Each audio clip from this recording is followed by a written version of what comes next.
Christ Returns speaks his truth. The Christ Articles. Article 8. When are you going to wake up? When I last spoke to you, I was saying as clearly as I could through my recorder's mind. When are you going to wake up, grow up, and decide you will have the courage to cast aside your old, well-loved myths of a bleeding Christ on a cross praying for your sins? When will you accept my truth?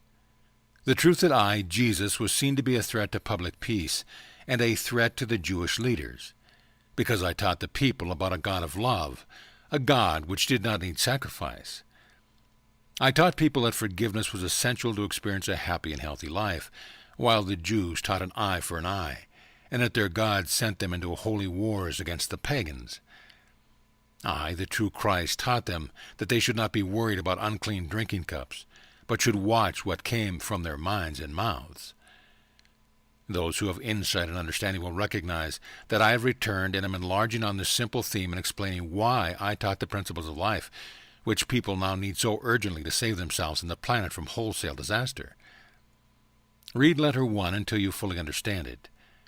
Read letter 5 and 6 until you fully realize that you think and feel with the same energy as your world is created from, that your thoughts are electromagnetic blueprints which eventually externalize as events and things you have either longed for or greatly feared, or as those things which good and bad you have done to others.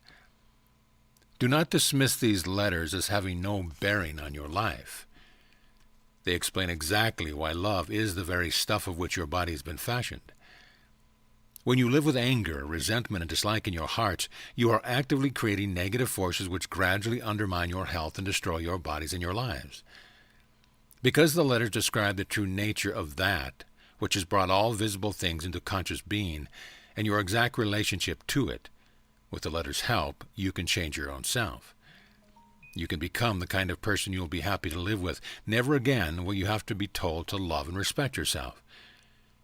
When you have read and reread and lived my letters daily, you will respect and esteem yourself spontaneously, naturally, and joyously.